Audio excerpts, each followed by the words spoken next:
I think we are ready to go. Hello, everybody. My name is Jost Wagner. I'm going to be your moderator today. Thank you for joining us on our 10th online seminar, Getting Through the Crisis Together, our Asian Dialogues on Sustainability in the Textile and Garment Industry. And today we have a very interesting topic. Our topic is called, How is COVID-19 changing the digital landscape for the textile and garment industry? And as a facilitator and futurist, I'm very excited about this topic. So this 10th online seminar is jointly organized by GIZ FABRIC and the ILO's Decent Work in Garment Supply Chains Asia project. And today we're going to hear about two digital solutions, one related to workplace training and one to chemical management. As well, we will hear from a manufacturer on how they use digital tools. So before I tell you something more, I would like to hand over to the representatives of our hosting organizations. We have with us today Ms. Alexandra Behns, the coordinator for regional cooperation of GIZ FABRIC. She's based in Beijing, and also Mr. David Williams, the project manager of the ILO Decent Work in the Garment Sector Supply Chains in Asia project, and he's based in Bangkok. And I will hand over first to Alexandra Behns. Thank you very much, Jost, and good afternoon, everybody from Beijing, China. My name is Alexandra Behns, and I would like to welcome you all on behalf of GIZ, the German Agency for International Cooperation and Development, and in particular on behalf of our FABRIC project. FABRIC is a regional project that GIZ implements on behalf of BMZ, the German Ministry for Economic Cooperation and Development. And we are working in 6 countries in Asia, in Bangladesh, Pakistan, Cambodia, Myanmar, Vietnam, and China. And as I told you, it's a regional project, so our focus is very much on regional learning, regional knowledge exchange, and regional cooperation. One of our regional partners is the STAR network, a network of 9 producer associations from 6 countries, and I'm very glad to also see some of them on the participant list today, so a very warm welcome also to you. Now, I told you we are a regional project, and we are focusing on regional exchange. And one way of doing so in the past has been a conference series that we set up, which is called the Asian Dialogues for Sustainability. Now, I think none of you will be surprised if I tell you COVID-19 has made our conferences a little more challenging for this year than before. And at the same time, due to COVID-19, there is an even bigger need to exchange among the stakeholders. So we decided to start an online series, an online seminar series, which we call Getting Through the Crisis Together. And our idea was to offer a possibility for the stakeholders in the textile and garment industry to exchange on good practices on how to deal with COVID-19 in the textile and garment production in Asia, and also on ways of how we can overcome this crisis and make the industry more resilient. Now, today, as Jost told you, is already our 10th online seminar, and I'm very excited about today's topic because actually in the previous seminars, the topic of digitalization came up again and again, both as a solution, as a challenge, with different aspects. And when we were talking about this seminar today, we were looking at different ways. How can you break down digitalization so that it fits in a 90-minute slot, which is quite challenging because I think we could probably fill 10 online seminars on digitalization only. But I'm quite glad that we found a good focus today by looking at the digital tools. And with our speakers today, we have Lars and Sophie, who are going to tell us more about digital tools they provide. And we will hear from Herman Lung later on digital tools that are being used actually by a producer and also how automation can be used on part of the producer. So I'm very confident that we will have a relevant and interesting discussion. And as I told you, both the FABRIC project, but also this seminar series are very much focused on collaboration. How can we all work together better? So I'm very, very glad that we are also walking the talk by organizing this seminar, which we are doing together with the ILO, precisely with the ILO's regional project on decent work in garment supply chains in Asia. And I would like to take this opportunity to express a very big thank you, especially to David Williams, who we'll hear in a bit, and also to Erin Goldman. Thank you very much for this really, really nice collaboration, and I'm very much looking forward to the discussion that we have here today. And on that note, I would also like to express a very, very warm thank you to our three speakers. I know these are very busy times for you, and we are very glad that you are finding some time to share your experiences and your expertise with us. I very much look forward to the discussion today, and I would like to hand over to David Williams. Thank you very much and looking forward. And hello and welcome friends and colleagues to today's online seminar on how COVID is changing the digital landscape for the garment and textile industry. I'm glad that we have a big participant count today. I think we've built up a good following for this webinar series, and that's in no small part the product of the hard work of the GIZ team in particular. So thank you for that. My name is David Williams. I'm the program manager for the ILO Sweden regional program, work in garment supply chains Asia, and I'm based in Bangkok, Thailand.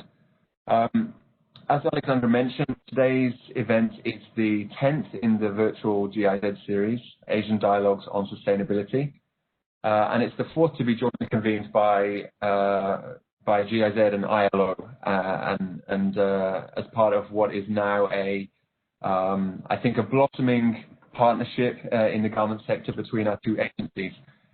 So the ILO CEDAR program, which I manage, was launched in 2019 with the goal of bringing together knowledge, insights, good practices from across the sector in Asia, and leveraging this for better regional coordination and on-the-ground action to drive decent work and sustainability.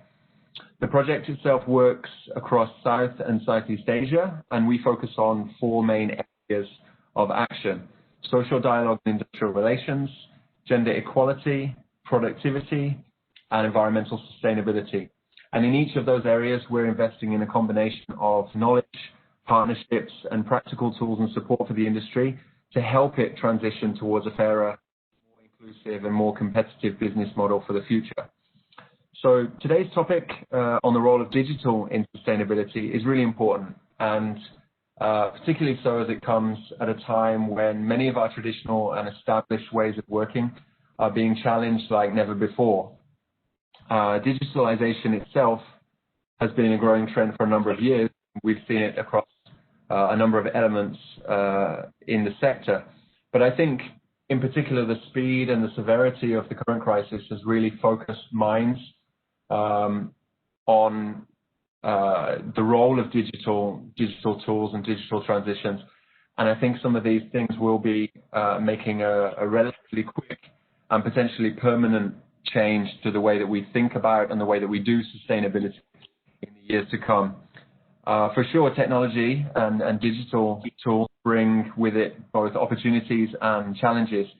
And I think this is perhaps even more true in a sector that relies so heavily on physical human endeavor to fuel its economic engine. So I think this is why it's really important to bring together the stakeholders, the frontline stakeholders in the garment industry, to understand their realities and to build common solutions. This is why we're really happy as the ILO to be working with GIZ and partnering with them on this online seminar series. So I think on that note, I will hand over to our moderator and say thank you again to GIZ and Alexandra in particular for the partnership, and let's kick this discussion off and have an interesting chat. David, thank you very much, Alexandra. So let's talk a little bit about what's happening today, so you have an idea what we are going to do in the next 80 minutes. So you just heard the introductory remarks from our hosting organizations. I will say in a minute something about the house rules and how you can engage. We're going to have a short thematic introduction by Dr. Stephen Frost. Usually we have Dr. Stephen as a commentator at the end. Today we asked him actually also to frame a little bit our conversation. And then I will introduce you to our three panelists or dialogue partners. And you heard already from Alexandra that we have very interesting colleagues here with us today. And last but not least, we're going to engage with you, and hopefully we get a lot of questions from you and also comments. finally, we will actually hear some reflections again by Dr. Stephen, and we have our infamous exit poll. So that's ahead of us. And maybe let's see who is joining us today. I think we have a slide here, and I have to make it a little bit bigger for myself so I can actually see it. So you see that we have a lot of people logging in from different parts of the world, and if they're not using a VPN, some people must be quite having a problem with insomnia, because it's 7% from the United States, so it must be in the middle of the night. That's very nice. And also, as you can see, we have people from all kinds of organization, including manufacturing groups and factories. So, and that's a group we really want to engage in a dialogue with. So thank you very much for joining us today. So maybe a few words how we are going to run the webinar. This is listening in mode only. So unfortunately, our attendees can't unmute themselves. So you're muted at all times. The online seminar is recorded. So if you feel like that you have to leave early, or you want to share the conversation with someone, you will have access to a link later, and you can share the link in the usual social media channels. Then last but not least, the chat box, as I mentioned before, the chat box is sometimes a little bit more difficult to find. You can actually write comments there, as well as the questions. For the comments, we highly encourage you to write qualitative comments there. So if you have some insights, some reflections, do not hesitate to write that into the chat box. However, all the questions will be there as well, and I have two colleagues who will help me later to bundle these questions so that we can address the most interesting ones once I have spoken a little bit with our panelists. And at the end, don't forget to write the name of the person you have a question for. Sometimes it's probably evident, but however, sometimes it's good to know to whom the question is addressed. So I'm looking forward to some very interesting, enriching conversations today. So I'm very excited. However, we have a small poll for you. Actually, these are two questions, and this poll will be live for a few minutes. So my colleague Lisa will actually show this poll now, and should pop up somewhere, maybe on the left or right side of your screen. You have a little bit of time to answer them. One is actually a question, how we are doing in relation to our key theme, getting through the crisis together. And the second question is actually, what do you think about the effects of digital tools for sustainability in the textile and garment industry? And so you can actually give more than one answer. So you might want to reflect about it a little bit. However, in the meantime, I want to ask Dr. Stephen Frost to frame a little bit our conversation today. As you might know from earlier events, he's a professor at the Chinese University of Hong Kong, but he is also the editor of the Fashion Sustainability Week in Review and the director at Go Blue. So Stephen, so maybe you can set a little bit the context for our online seminar today. Over to you. Thanks, Jos. I want to make 4 points about the topic regarding the digital landscape. First, I want to look at two terms that are often confused, digitization and digitalization, and by extension, the idea of a digital transformation. Second, I want to think about what's changing about that. And one of the words that I'm going to use here has come up quite a lot in online seminars so far, and that word is acceleration. Third point is to note some of the trends in a transforming digital landscape for the textile and garment industry. And then I just want to connect all this back finally to our discussion today so that the speakers can then begin. So today's topic is about a digital landscape, and we're in a digital landscape right now, courtesy of COVID-19 and Cisco WebEx. So websites, email, social networks, mobile devices, videos on YouTube, etc. But what I really want to focus on is this distinction between digitization and digitalization. So digitization is something that's been with us for a long time. So the conversion of analog to digital, scanning a book and converting the text to a Word doc, scanning in photographs of fabrics into a database of fabrics for online viewing. This is all digitization, has been with us for decades. Digitalization is the use of those digital technologies, those technologies that we all use, like our printer for scanning things, is the use of those digital technologies and digitized data and the impact of how we do things, whether for work or for otherwise. So, for instance, after scanning books, bookshops go online, people read books on electronic devices. So there's a deeper process occurring than just simply scanning a book. There's the beginnings of a change to a business model. But a digital transformation is something more. And in the business arena, I quite often find CEOs or other people talking about digitalization and a digital transformation as synonyms. But I think they're really quite different terms. And it's important for this conversation, not just today, but I think moving ahead in the industry as a whole, thinking about, are we talking about digitalization, or are we really talking about being on the cusp or the edge of a digital transformation? Now, a digital transformation requires a much broader adoption of digital technology and cultural change than simply, scanning books and bookshops going online. So to continue with the book example from before, the digital transformation occurs when the big publishers start to die, where individual writers publish and sell their own work independently online. Literary criticism starts to fundamentally alter because there's no longer gatekeepers telling us what the great books are, and so on and so forth. This is a digital transformation, and for the business community, a digital transformation must involve a fundamental change to the entire business model. We've seen that in parts of the industry with online shopping, and coronavirus has certainly accelerated that. So this is not just an academic point between digitalization, digitalization and digital transformation, but it's something that I think is worth considering with what's happening in the textile and garment industry right now and what this will lead to. Is this going to go forward, or is, after coronavirus, do we go back to the way things were?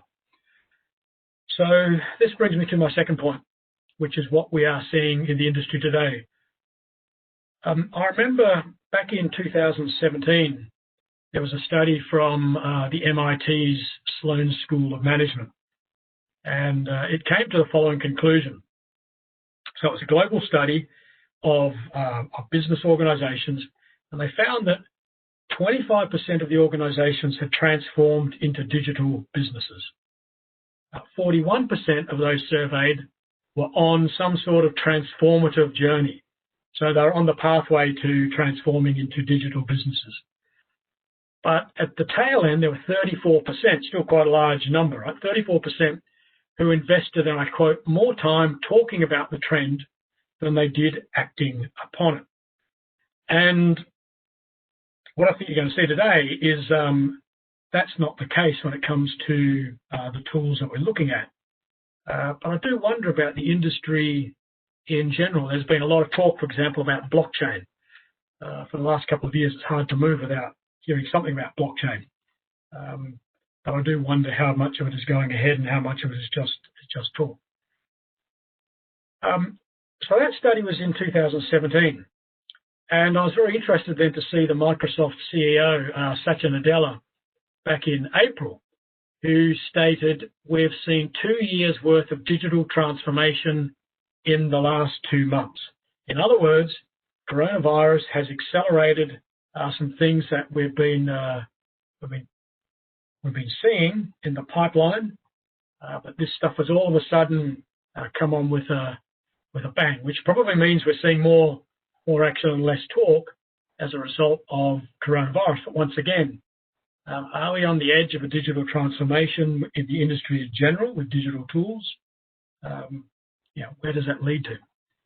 So this leads me to the third point I want to make, which is something that's been regularly mentioned in these online seminars, and that is that coronavirus has accelerated digitalization and digital trends.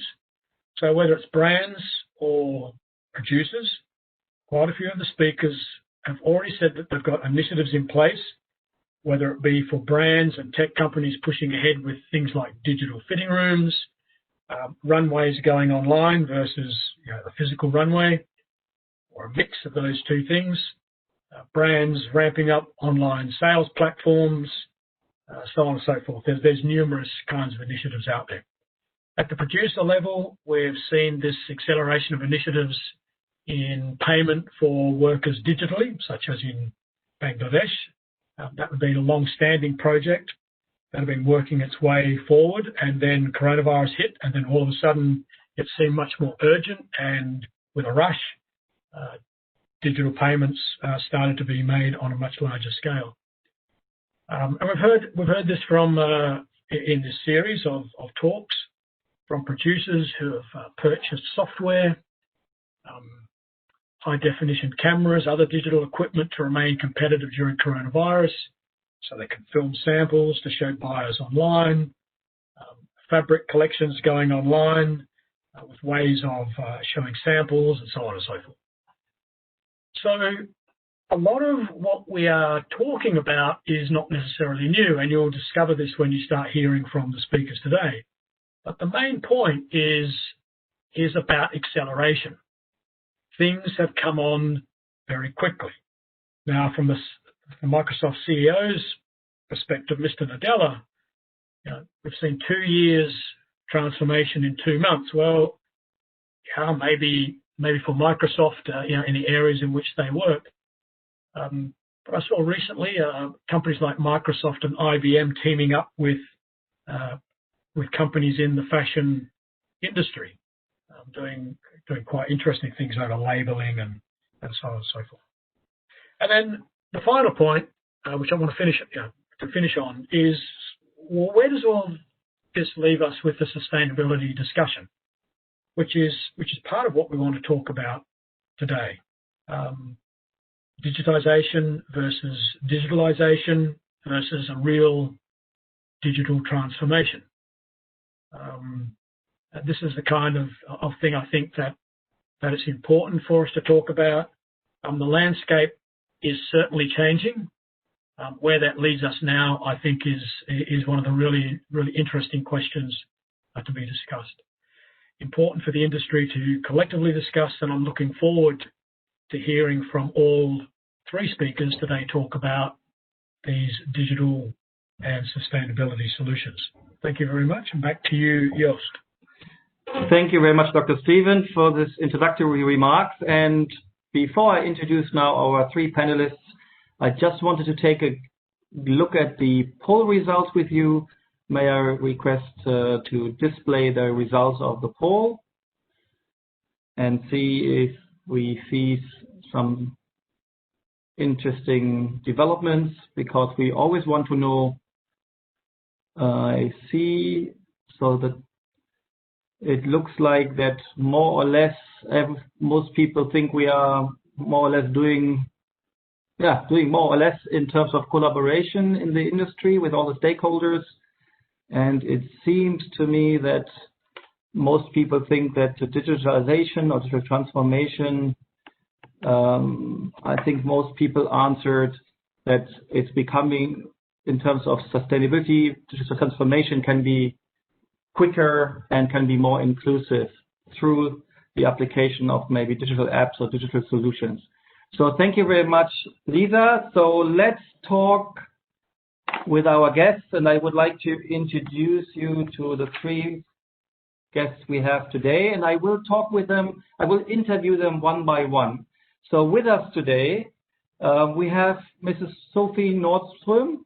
She's a co-founder and deputy CEO of GIZ, an education tech company that develops digital training platforms that advance corporate responsibility in global supply chains through worker education. And she has 15 years of experience working within corporate responsibility and worker engagement in markets across the globe. And I think specifically she stayed quite considerable time in Bangladesh. And secondly, we have Lars Dömer with us. He's the co-founder and managing director of GoBlue. GoBlue provides sustainability solutions to brands and retailers from the apparel and textile industry. And their digital platform, the Beehive, aims to revolutionize chemical management across the global supply chain. And Lars brings more than 20 years of international experience in the industry. He used to head global sustainability supply chain programs for Lindex and was also driving the environmental supply chain program of H&M. And last but not least, for the second time with us, he was actually our one of our speakers on our first Asian Dialogue, Mr. Herman Leung. He's the head of operations at Dakota Garment Group. Dakota is a one-stop solution in garment design and manufacturing company with facilities in China, in Cambodia, in Myanmar. For more than 10 years, Herman has been responsible for leading the group through different transitions, positioning Dakota with technology and high efficiency in the fashion industry. And I think over the years, he has continued to explore disruptive changes to the group, such as collaborating with the university on using big data. And we heard already Dr. Stephen talking about it, about blockchain and big data, to pursue smart AI decisions in the supply chain. So welcome back, Herman, on our online seminar series. But let me start with Sophie Nordström. So I mentioned Quizzer. So maybe before we go a little bit deeper in a conversation, could you please introduce Quizzer to the audience and maybe also elaborate a little bit about how Quizzer is transforming worker engagement and well-being, especially now during COVID-19. Sophie, over to you.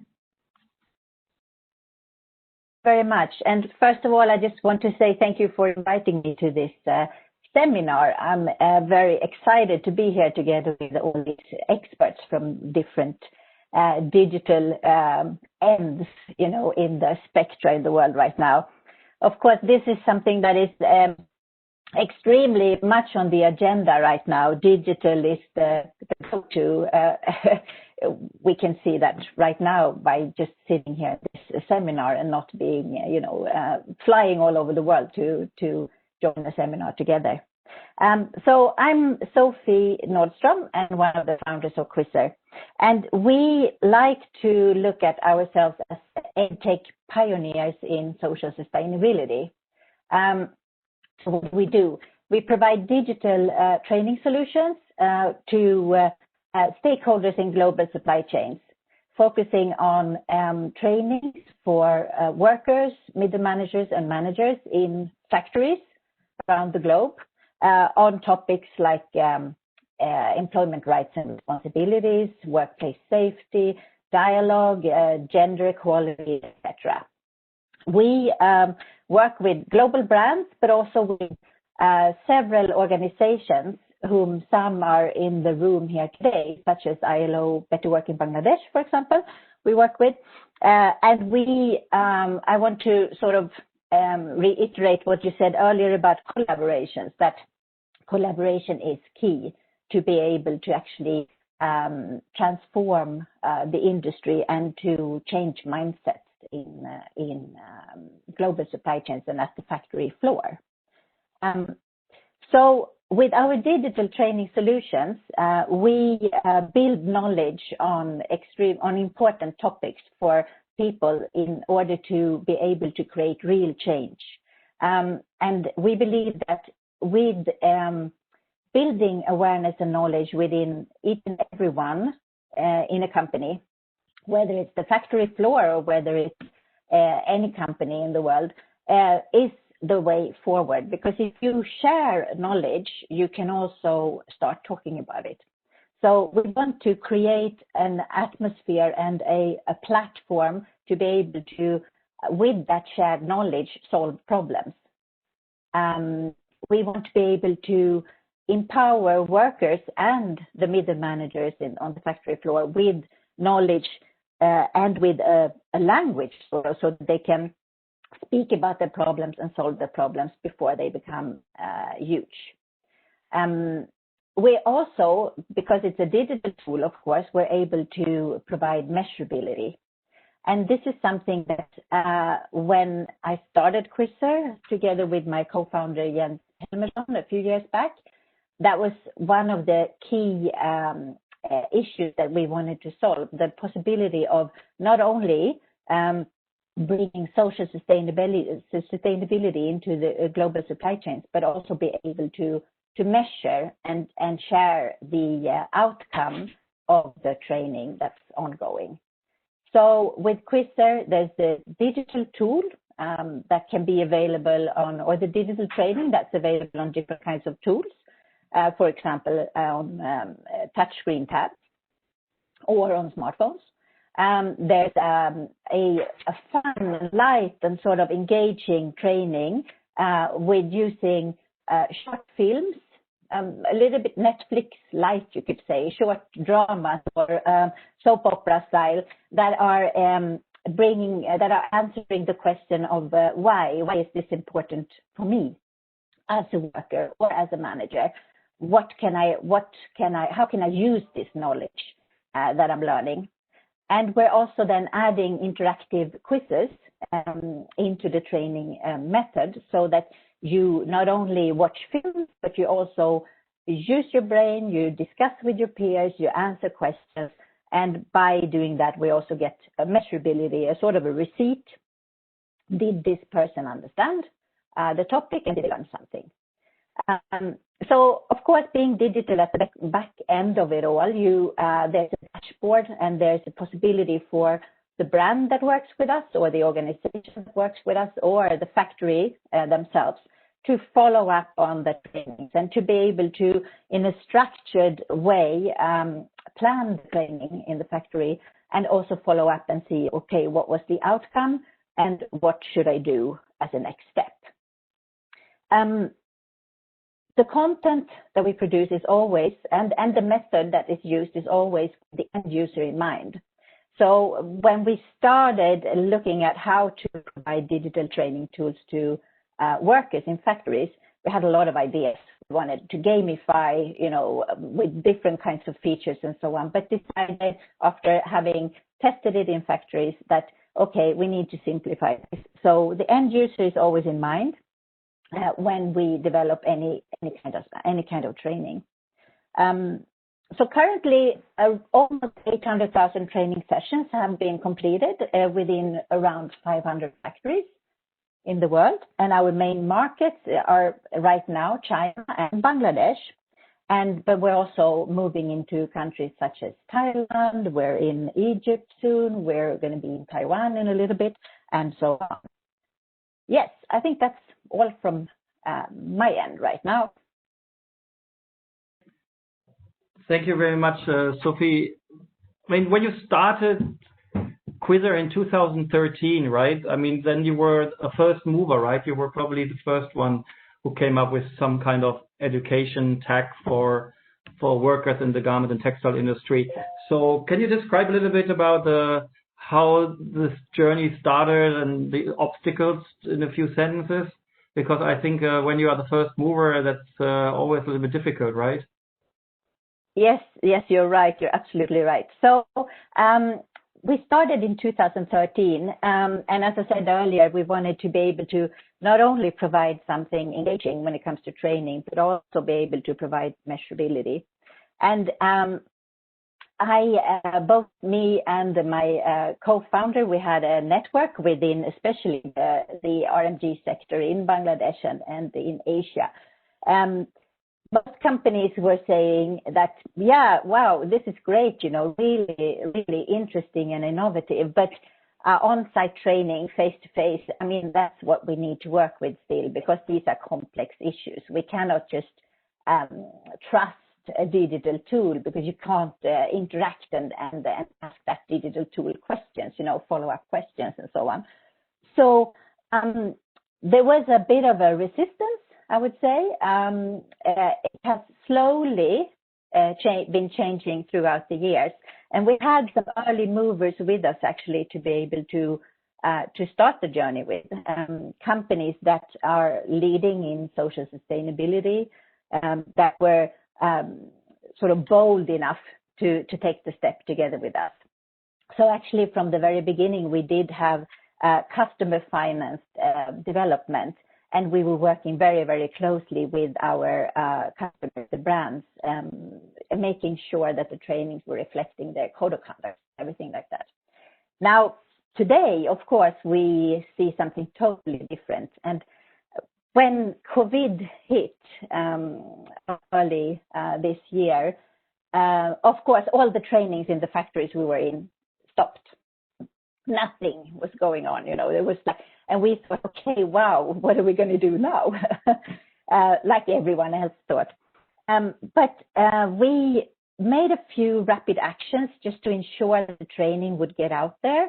And I have to say that what we found ourselves doing was to transform ourselves and the way that we are working together with organizations and brands, and also how we sort of deploy the training. And of course, digital or tech is the key to reach right now.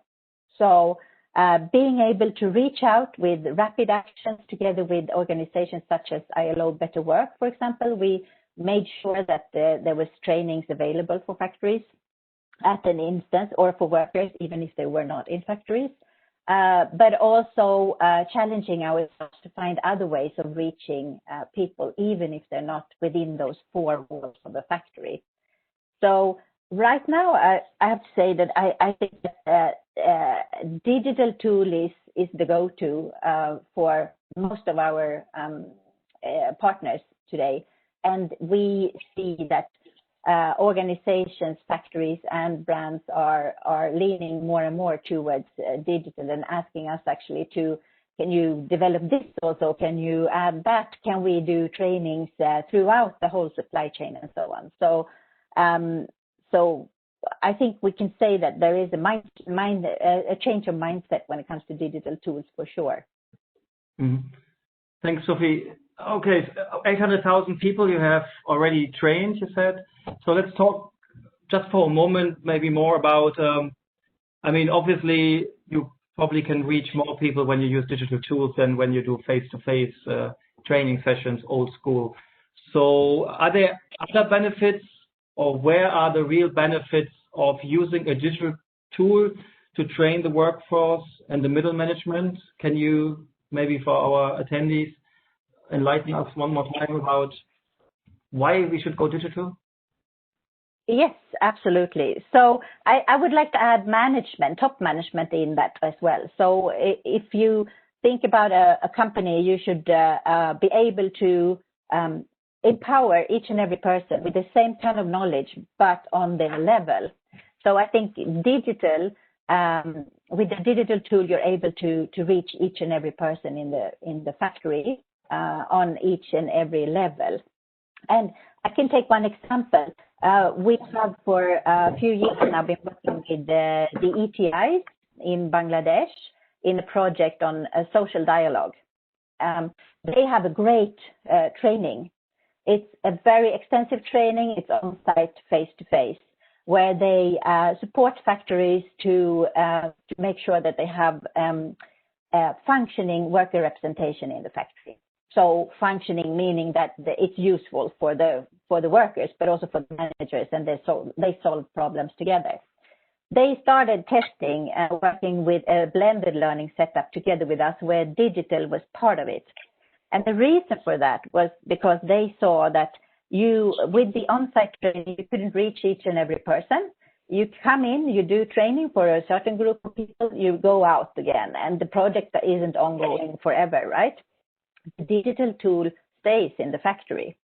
So what we did was that we combined their on-site training with the digital tool, meaning that with the digital tool, each and every person can get a certain level of knowledge.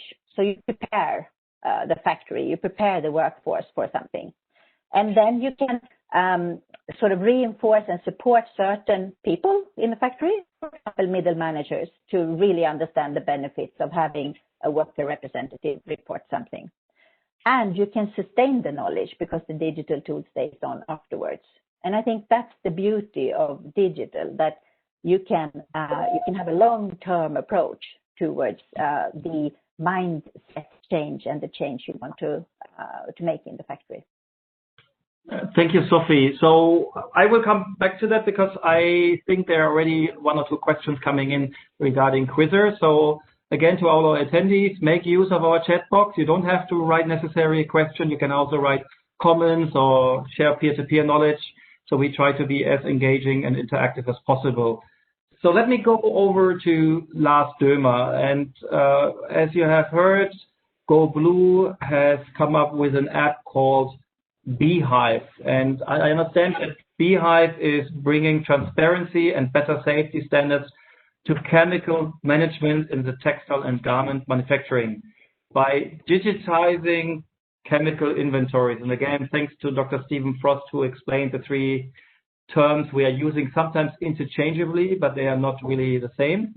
So Lars, I think you also brought 2 or 3 slides to illustrate. So give us a little bit the look and feel about the app, and tell us a little bit about why transparency and safety are more important post-COVID-19, and how does it fit into wider sustainability plans for brands as well as for manufacturers.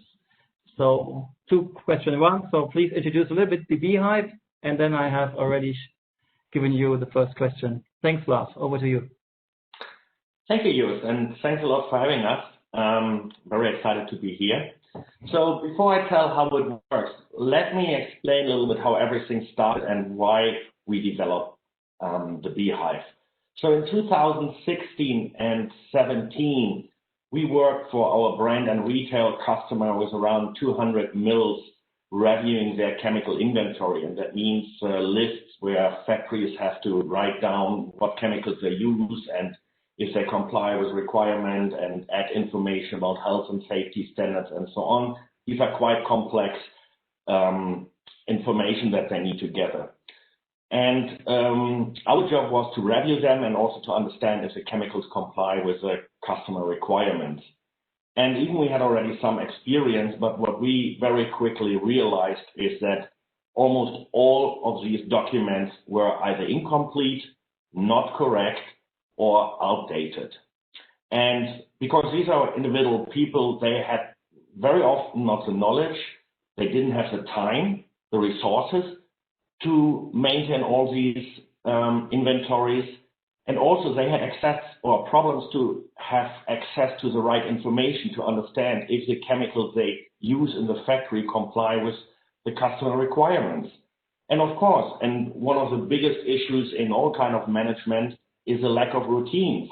What we've seen, sometimes we got the information about the chemicals, but then we realized, okay, that had nothing to do with the reality on the ground anymore. They were so outdated because they never maintained it. And of course, whenever you involve humans, which is also quite normal, you have human errors. So all the situation was quite difficult to see that they were really struggling. And it was, you could say, okay, that's maybe for your clients, but when we talk to organizations like SSC, the HIC, they confirmed the same, that the chemical inventory, which is a requirement of the FEM, is one of the lowest performing. So we could really see that this is an industry challenge. And why is that so important is chemicals have a huge impact on people, on the environment, on the communities, and of course also on consumers who are wearing the clothes that are produced with these chemicals. So we need to address this really very urgently. And that's why we came up with the idea of the Beehive. So basically from that experience, what factories need and what brands need, we developed the Beehive. So if you go to the next. So you might laugh now, but we got inspired by an app for wine. Yeah, correct, for wine. There was an app for wine called Vivino, where you take a picture of a wine bottle and you get a lot of information about the wine. And then we thought, okay, why can't we do the same for chemicals? So addressing two needs for factories and for retailers. So for factories, through an app, like with the Vivino app, the person doesn't need to gather all the information by himself. He just uses the app, take a picture of the chemical container with a name, and gets all the information to create the chemical inventory. But also for brands and retailers, and they normally don't have really the full transparency about the chemicals that are used in the supply chain. So we wanted to really develop a tool where a brand or retailer could see every individual chemical that is used in their supply chain and understand immediately if that complies with their requirements. So that is really the solution from the challenge that we have understood to understand the needs and then developing an IT platform with an app that solves this problem. Okay, so how does it work? And very quickly, if you go to the next one. So it's really, you download an app, and then you open the app, you have different input methods, but what I mentioned is the scan function. You take a picture of a chemical container, and it reads the name and matches with our database of 80,000 chemical products and sees if it's matching. And after scanning your chemicals in the factory, you upload that, you log in, and you have a complete overview about the attributes of those chemicals and understand immediately if you can use it or you have to stop using it, phasing out, and if that complies with your customer requirements. So what we did, a process that normally would take 3, 6, 9 months and even not perfect then, we digitized it and made it simple and easy to use for people who are working on the factory floor, that they don't need specific knowledge. And this is how we achieved a new level of transparency. So to your question, so even before COVID-19, the knowledge that the industry had about chemicals used in the supply chain or chemical practice in the supply chain was very poor. It was basically a black box, and to a large extent it still is. So, but even now with COVID there, with limited resources, limited to access to factories, the challenge is even bigger. So there is a need for digital solutions or digital tools that brings the transparency that had not been there before, and it's now even more difficult. So we really see the need for tools that create the transparency, but also the knowledge about the chemicals used in the supply chain, so people can make conscious decisions and they know what they can use and what they can't use. And as probably most of you have read and heard in the last 6 months, brands and retailers have even more ambitious goals now, but they need data. And also Sophie mentioned that we need to measure progress. But to measure progress, you need high quality of data. So the data quality is really critical, and this is what we try to solve also, because before, brand and retailers, they got a lot of information, but also because sometimes lack of knowledge, they didn't know if the quality was good or bad, if the data were right or wrong. So we really need to improve the data quality. And then also the third one, which is very important, how to integrate the data into systems that brands and retailers are using, but also factories. So integration of data into different systems. So that's how I see how it supports the industry goals on overall sustainability. Thanks, Lars, for the introduction into the beehive. Actually, I still wonder why it's called beehive. I haven't figured it out. But in our pre-discussion, you told me you have more than 300 factories using the tool now. So, I mean, you must have received a lot of feedback, insights, some learnings. Can you share a little bit what your learnings or your insights are so far? Yes, and by now we have already 380. So I think that is also what Sophie mentioned. Of course, demand for digital tools has increased in the last couple of months, and our tool has benefited from it. So 380 factories using it. So what we've seen already, and even as a relatively young tool, we see already that the factories, the 380 factories, have scanned more than 20,000 chemical products. And for most of the factories, it was really the first time that they had this clear visibility. What chemicals do I use in my factory, and how do they comply with the customer requirements? So for them, it was really easy to start already to improve the situation, substitute chemicals, reach out to their chemical suppliers and ask, okay, can we get better chemicals, different? So we see a momentum, and that is the same on the brand side. So when they see the results in their at their desktop, for them, visibility, triggers also action, because once you know that their things are not perfect and you're in communication direct with your suppliers, you take action. So even in the very short time that we have launched it and working with, we see already that factories together with their customers moving towards phasing out hazardous chemicals. That is one thing. And the other thing, which is even, at least, from my perspective, equally important, we see an improvement on overall chemical management. And last week we had a kickoff with a larger group in Turkey, and there was also a supplier who mentioned clearly, yes, we use the tool to get a better score against a third-party verification. That could be Text 100 step, these environmental standards. So we see that we're also lifting up, or we can support the factories in lifting up the overall chemical management. So I think these are two things. We see better performance on chemicals and overall chemical management in the factories. Okay, maybe a last short question to you for the moment. So I think you were also one of the first movers, or you were the first mover with managing chemicals, I think, I understand. And you also told me that there are now other competitors, and you said that's good. So probably you can also have reflected where the journey is going. So where do you see the future of sustainability tools in the industry? I mean, digital sustainability tools, obviously, and probably especially in the environmental area, because I guess that's your area of expertise, but also in general, maybe. Okay. Yes. So yeah, maybe we're one of the first one, but I think we were the first one who connected that really to a smartphone app. So I think that was the one where we were the first. We always had some kind of digital chemical inventory tools, but really bring it to the user, and also what Sophie meant, bring it close to the user. I think probably we were the first one. But to answer your question, I think where I see the future is really moving out from a silo into integration with systems.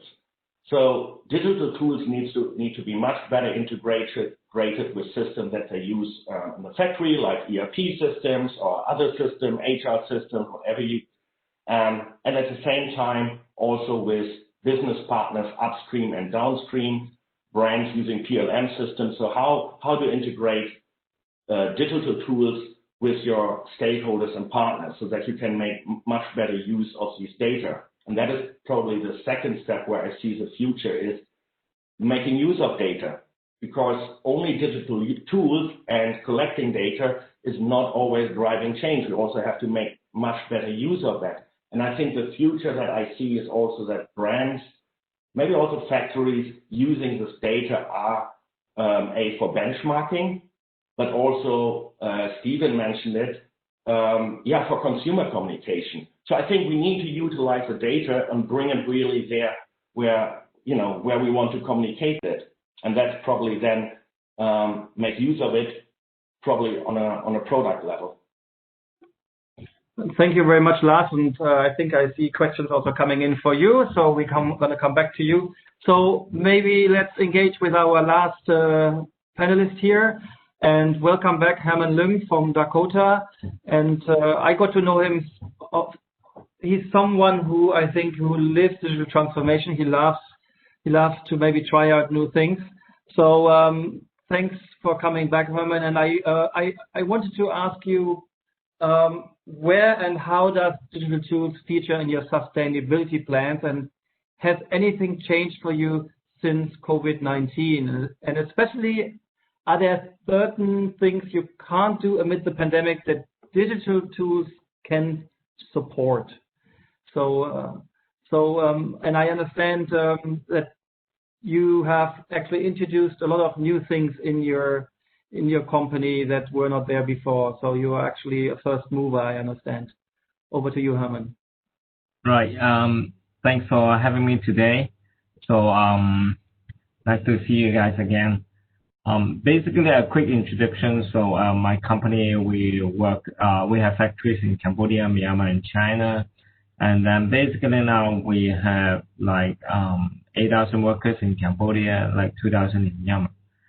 In talking about sustainability connected to digital tools, so I would say that we have some kind of areas that we engage the digital tools during the sustainability. For example, for the work, when you talk about worker engagement, a quick example to be it is look at the country like Cambodia now. Actually, for the payment gateway, now they're having, like, it's very advanced. They have a tool called Wing. So that is basically like WeChat in China, like Alipay in China as well. So that is the payment gateway Wing in Cambodia. So in these few years, I think they have been developed like 5 to 6 years again now.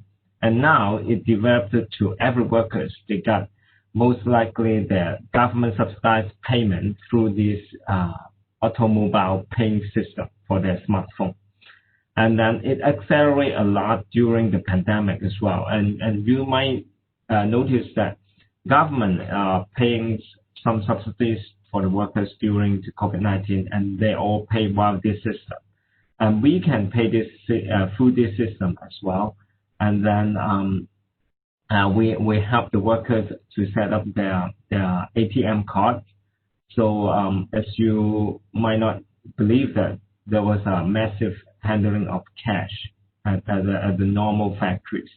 But we were one of the pioneers that set up the ATM machines inside the factories and let the workers to get what we can the digital payment. So now we also even though having in the cell phones by Wing as well. So the second one I think is the environmental management. So just like we talked about beehives, the like this software. We use another one by the collaborations with our buyers and also the external laboratory called Burial Veritex. So that the tools is called a BVE3. So this also taking the same methodologies that we upload the chemical inventory list to online together with the third parties audit. Then they can know that our buyers through this transparency know so much about what chemicals we are using, and then how we can handle these kind of chemicals and monthly consumptions. If this is hazel materials substance at the beginning of the process, then we will note it in a second. Then this also bring us our transparency. Just Lars Domer talk about this. I think we share the same kind of methodologies at the beginning. And then there are more tools that we use during this sustainability. For example, like the Global Recycle Standard, organic cotton, better cotton initiatives, and all these. Well, that all our materials. For example, the cotton source, we came from the supply chain, and then we need to upload this information online, and eventually buyer will see all this material blockchain throughout our productions, where this cotton came from, who were the people producing this throughout the process, and then these all goes to online. And to me, I think they are more like now, even though the factory audit The third party, for example, the auditor tend to audit sometimes because of COVID-19, they just use a virtual camera. We bring the camera throughout the factories to have audit, and also even sometimes for the production, there's for the quality checking. And to me, I think even before COVID-19, these digital tools were used already. And then now, like I think at the beginning, Dr. Stevens said that it's all about accelerations. It's all about accelerations of the manufacturers or even all the people. Now we're using more and more these tools because of COVID. And then we think about it that is to me, it's more like using these digital tools like a time machine that we can travel very fast. So now we don't have to fly over to the place to have meetings, and then we know to do the things exactly by the next second. One more example is we are using the 3D software. The 3D software helps us to solve these sampling concerns. Before we make a lot of physical samples, but because of COVID-19, we use this more and more. We utilize more and more of these 3D samples, and we save the samples, save a lot of, the logistic, the courier service, and all of this. But all these things could still get done. Yeah, I think, it's all about accelerations, but all the way we use all these digital tools. Yeah, first. Actually, initially I wanted to ask a little bit to tell us more about your journey with using digital tools in the area of sustainability. If there is, you already mentioned some of it, but can you share a little bit how difficult it is to actually introduce these kind of digital tools? I mean, I know you're converted, but did you have to overcome a lot of obstacles, opposition, skeptics in your company? I think, well, this is all about the mindset change. But, maybe I'm not changed enough either. But the problem, I think, to get into these tools, well, we have steps to do this. And most of the people, and we know, the workers know, the user knows all these advantages. But people just like habits. People will stick the way where you are unless they see the benefits clearly. So I think the biggest difficulties right now, for example, the workers, for the payment, I can tell you it uses us more than a year to convince half of the workers to use the online digital payment for part of their salary, not most of them. And of course, it comes to how's the country, how's the people see physical money notes by themselves, or how they see it from the cell phone. So it needs time to change the habits, and then it needs time to prove the benefits over there. And for the chemical handling, I think for traditional manufacturers, a lot of people right now still. We don't, a lot of people, maybe we still have these fathers. We don't like too much transparency amongst to buyers, among to other people, because this in related to internal operations, and then outsider may not understand completely. But now, we are using a lot of tools, making a lot of transparencies, and it brings a lot of responsibility, and these comes to, I think, to a long-term perspective, brings to a better business, better relationship, and better trust between the buyers. And then this also need certain period of time to make internal organization change. So mindset, not only the managers, not only down there, but also the top executives as well. Yeah. So no matter workers or even top executives, I think a lot of things come to mind changes unless you prove, or the tools itself or the world proves this. It really helps everybody make a better lives, make a better business, and better environment for everybody. So is what I think. Thank you, Herman. I have one last question before I fire a lot of questions to all of three of you. Looking at the future, digital tools, especially those related to automation, have the potential for a lot of job losses in the industry. So where do you see the industry in the next 20 years, and what would you recommend in terms of skilling the workforce? I think that's a question many people have in mind. I mean, that's a very difficult one, but just to hear from a manufacturer, maybe some of the preliminary thoughts. I'm always happy to share some of this futuristic thinking. What is about the future? To me, we always think about is what is the traditional model right now, even though we are in the way of transforming. Now, as a manufacturer, we do the traditional model. What it says is we invest. We make a big capital. We find a big capital source, and then we invest. And then we invest looking for the best return on investment. Basically, for the shortest time, the highest return. I think this is traditionally, I don't know if a traditional mindset of a manufacturer, and which means that people tend to think in very short term.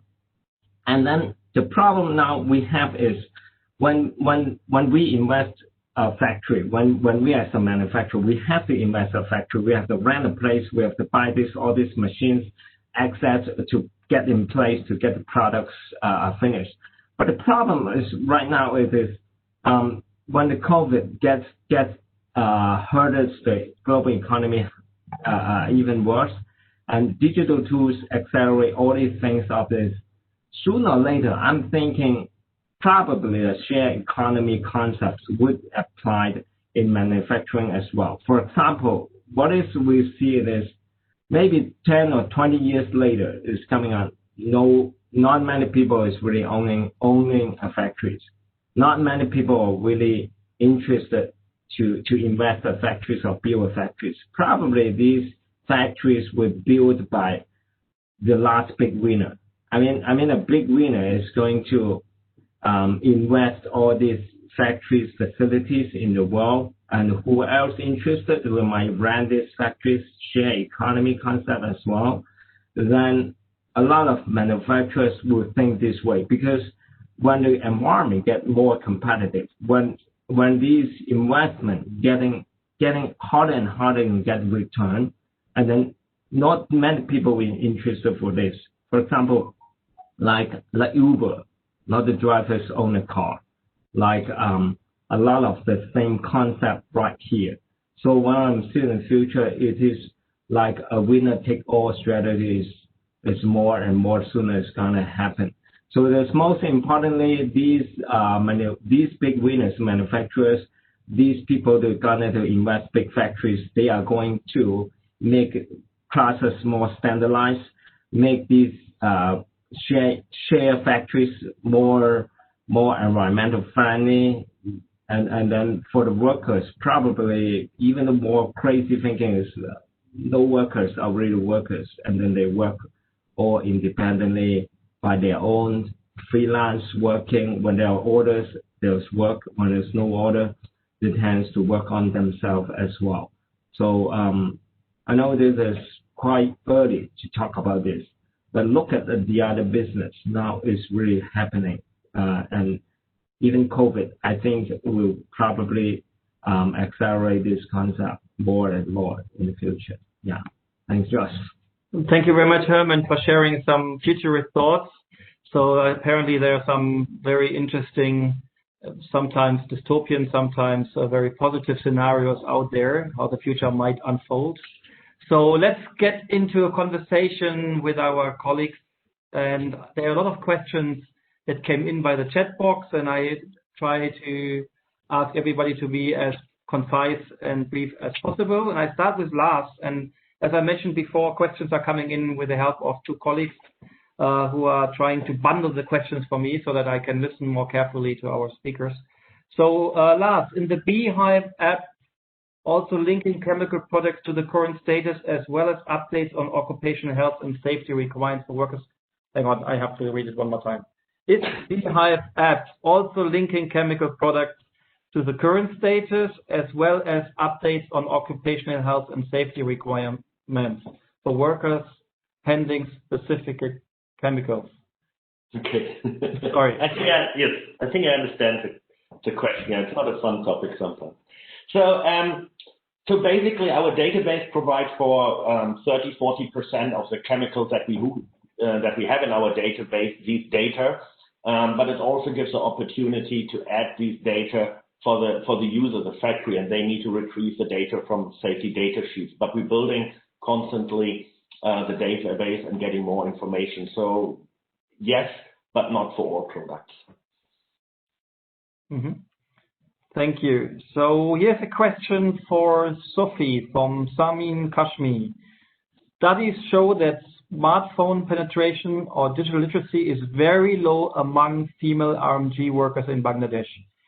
Can you elaborate a little bit on your training model, duration, or how you address female RMG workers' initial fear or discomfort with digital training, or did you face also other challenges? So she would like to know more about that. For that question, I think it's really relevant. What we do with the GIZ training is that we build digital literacy. We have the training is extremely easy to use. So as I said earlier, we've been killing a lot of darlings in the sort of gamification field when we develop the training. So it's very, very simple. You may basically follow a green button to be able to maneuver through the training.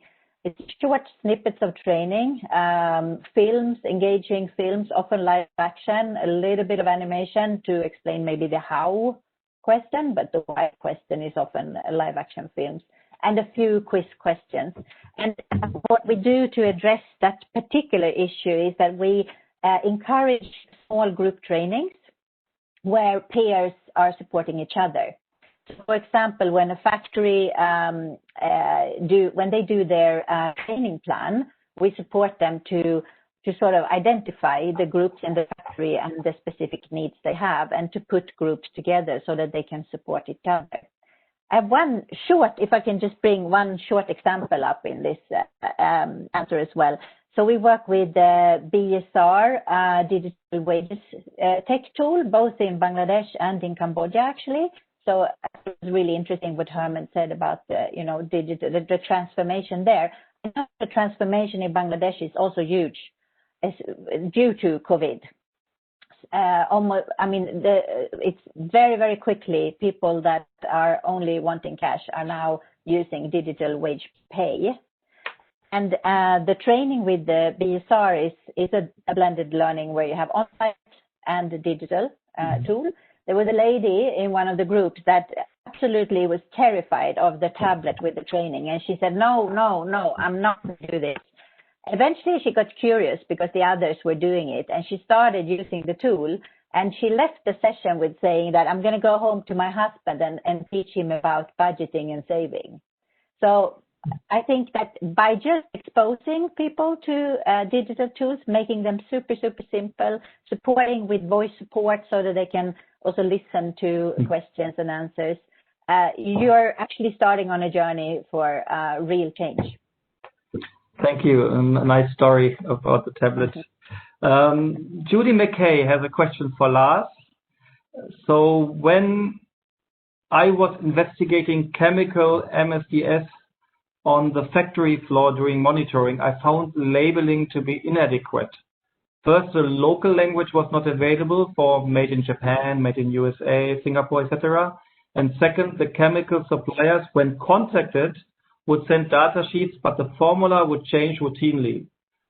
How do you manage? Do you label the year of manufacturer? Oh, it's a bit, I try to answer it quick and simple. So basically we have a database where we got the data from the chemical supplier, so we're not relying on the labeling on the container. As long as the name is there, we have the updated data in our database. So we tackled part of the challenge that she mentioned. The other thing is that safety data sheets, and this is absolutely true, the quality is very poor. So we're not providing very often the information from a data sheet, but in the first step, compliance information if a chemical is in compliance with customer or not. So this is a wider industry problem, and we try to solve it to promote chemicals that comply with third-party standards and come from reliable chemical suppliers, and using also brands and customers to push for certain chemicals where we know that the data quality is better. It's a bit difficult to answer that in 10 seconds. Thanks, Lars. Question to Herman. There is Natruong who would like to know, what is your advice to other companies and producers to apply these digital tools or approaches in the current and coming situation? So probably some peer-to-peer advice here. So can you share some free consultancy advice here? Right. I think to offer us a general approach, it is these digital tools, they really help us to basically understand ourselves better. And then, of course, a lot of people use these tools as a relationship to build with the buyers and also the buyers' requirements. And then there are a lot of rigid requirements for buyers. If you want to do business with them, you have to make sure you comply with this system, or you find people to work with this kind of system. So that kind of approach would be very difficult. It's very difficult because if the supply itself they don't believe in the system. So I think the most important thing it is during COVID-19, or we have to look at ourselves as what help us to stay still. Is to survive in the market in the first.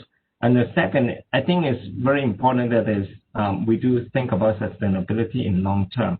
Of course, we all think about short-term interest, but the long-term benefit in right here, we can use these kind of tools, the reporting tools, making you more transparent, helping workers get payment as early as possible, and have a virtual factory audits to get more trust for your buyers.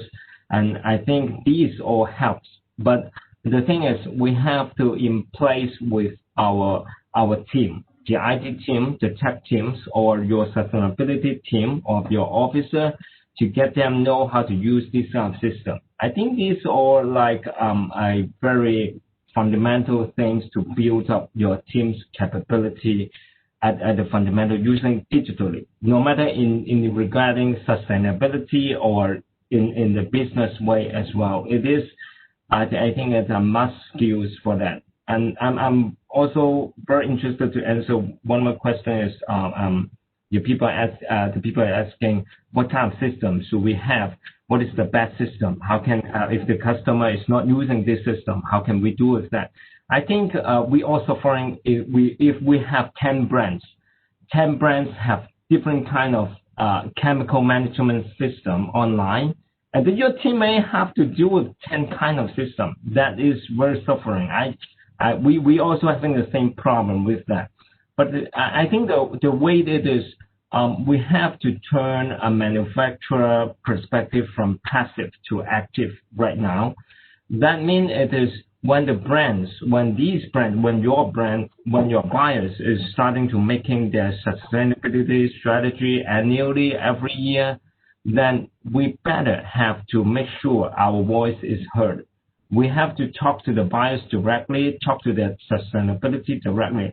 A lot of people, manufacturers always, no offense, we're laid off because sustainability is not a priority concerns for most of the manufacturers. Well, we understand that because we're going to manufacture things. But the thing is, if our voice is not heard, and then different brands have different thinking, and then they're using different tools, and then they never know which one is the best tools. And then because we know ourselves the best, we know, and if we use more tools, we know which one is the best. And then we have to actively do these initiatives to suggest to the brands, to talk to them, to convince them.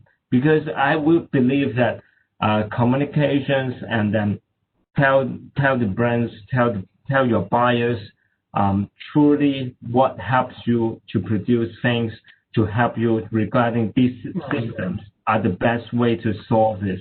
And all these systems have their own advantage. And then just I think nothing is the best one. The best one is to understand the bias, but take these steps firstly, and then you get benefits, I think, earlier. Right. I think, Herman, you're truly a futurist. You anticipated the question coming before I said it, because Catherine Nasser wanted to know, do you find that the brands approve with the systems you have? Usually there is demand on which project and systems they want suppliers to use, and it can differ from brand to brand, right? Yeah. So how do you find the collaboration among your buyers in regard to sustainability? Yeah, I think this is what it is, and then an example that is we're planning to install solar systems, and maybe different buyers, they want different kind of solar system software. They want to know your carbon emissions online, and then there are a lot of software online in the market. And then if you only listen to the buyers that say they want this system, he wants that system, that will create a lot of workloads to a team and thus create resistance to me internally for implementations. And then we have to work with the buyers, with the brands, and saying this is the best one, and show them the benefits, show them the procedure, show them the transparency. I think most of the buyers, they really understand this and more completely than the choice is just on you. And I would believe this is, yeah. So we have only a few minutes left, so maybe a question to all of you. Herman partly already answered that, but never mind. How do we take advantage of digital innovations while also not preventing a tool fatigue or tools deployed in a top-down way on factories? Imagine if a factory has 10 different brands, each demanding a different digital sustainability toolkit. Maybe I can ask all three of you, Herman maybe the last, Sophie maybe first, then Lars, and then Herman. I think it really makes sense to ask that question. And I mean, it's all about alignment, and here Herman talking about, the different brands that are requiring different systems for different things. So if I could be a bit futuristic or wish here, I would wish for alignment so that the brands, the organizations also that are supporting the brands, as well as the brands, they need to come together and decide that it's okay if a factory uses this system as long as the outcome is what we want to achieve and so on. And I have myself a real life experience from factories in Bangladesh where they say, hey, we have 10 different trainings coming from 10 different brands addressing exactly the same thing, but they won't accept the other training. So we can't add one more. So my wish is, and my sort of like, what I would like to say is that we need to trust each other. We need to build alignment and trust in the different systems that are out there. Thank you, Sophie. Or training. Yeah. Thank you. Thanks very much. Lars, any thoughts on that? Yeah, but maybe nothing really new. I think what Sophie said and before Herman is very true. I would like to only make very quick statements. So I think the blame is to take on both parts, on the supplier and also on the brand side, that we have so many different system or perceived requirements. I think what Herman said, I think what we would like to see is also that the factories are more proactive and not only waiting until it's finally a requirement by a brand or somebody else, because I think that can have a huge impact. Brands starting to implement systems that provide data, information to the goals of the brand, I think finally brands will be much more open, but we need to see that also the factory suppliers need to take responsibility and not only waiting until somebody tells them what to do. And I feel this is at least part of the solution. Thank you. Herman, last 1 minute. I will totally agree with Lars and Sophie that we need to be more active. be transparent and be honest to speak what we need, because I mean, as a manufacturer perspective, we are the one we know ourselves very well. And if we look at for a long-term benefit rather than a short-term benefits, we should look into sustainability development using all these tools. And digitalizations is accelerations for us to do things, but you can do it even negatively or positively. So we need to think about the real way, the right way to do this.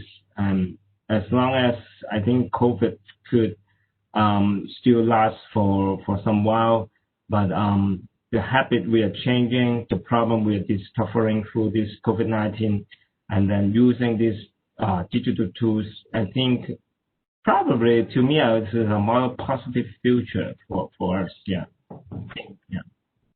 So thank you so much, Sophie, Lars, Herman. I see still more questions there, and some are even talking about collaboration or exploring things. So maybe you three of you want to have a look at the chat box. Before I hand over back to Dr. Stephen for some very short concluding remarks, and I just wanted to remind you that in a moment you will see actually our final poll, exit poll. We request you to take the time and go quickly through it, because as you have heard, we have different funding organizations, the German government, the Swedish government. So we would like to know from you the answers to a few questions. So I also wanted to mention before I hand back to Stephen that there is another online seminar coming up, the 11th one on November 24th. We will show you the slide. So just in case you have to rush out, or I think it's coming right now. And yes, just take note of that. And take a bookmark, November 24th, 1 year COVID-19, how are we getting through the crisis? And last but not least, I hand over to Dr. Stephen to do some final reflections for us to wrap up today's online seminar. Stephen. Thank you. Isn't it interesting that we end up in a discussion on the future of digital and potential digital transformation, talking about the same issues that we were talking about over 20 years ago with audit fatigue. And I wrote down here, digital fatigue. I was fascinated to listen to Herman and then, Sophie talk about this as well, that, multiple brands requiring multiple digital solutions leading to producers being in the same situation as they were, as auditing started to take off with, brands requiring a whole range of specific criteria that were different from other brands and leading to so-called audit fatigue. And interesting then that everything comes back to communication. And I think, Herman was once again just absolutely on the money. One of the things I said in my intro was that a digital transformation is more about people than about digital technology. And it's easy to forget that. And I think Herman and Sophie really brought us back to, at the end of the day, digital transformation or not, but certainly just, even just digitization. Communication is still key. Humans are still central to the process. And, two people talked about mindset change. And I find myself as I get older and, giving lectures in the business school, I talk more and more about mindset change to younger students. This is one of the greatest challenges in business, whether it's digital transformation or whatever. Then just a final thing. There are a couple of other things. I'll just finish up with one thing that Lars said that about moving from silos to integrated systems, making use of more data, bringing stakeholders into the equation. And once again, it's about people, and it's about communication. And I don't think we can lose sight of this. We all get excited over, well, not all of us get excited over blockchain, but some of us get excited over blockchain or new this or new that, new piece of software, this, that. But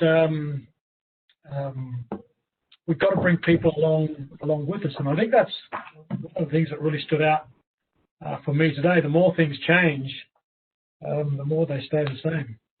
Back to you, Jos. Thank you very much. Thank you so much, Stephen, for the final reflections.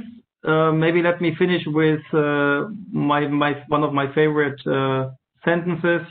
So if you want to know the future, you have to create it. It's a very common quote from futurists, and I like to use rather, if you want to have a sustainable future, you have to create it together. And I understand that this is very important, that all stakeholders in the textile and garment industry have to collaborate to create maybe the future we want. And I really appreciate this, Herman's scenarios, and I think that's also a very interesting topic for future online seminars to look a little bit ahead 10, 20 years from now. So I think this is all what we have for you. I hope you can make it to the 11th online seminar on November 24th. 1 year COVID-19, how are we getting through the crisis? So maybe do some retrospective, some reflections. On behalf of the organizers, GIZ FABRIC and the ILO, we thank you for your time. Stay safe, stay healthy, stay hopefully positive. And one more time, thank you very much to Herman Lung, Sophie, and Lars for sharing their time with us, sharing their thoughts, and have a good lunch or good evening, depending where you're logging in from.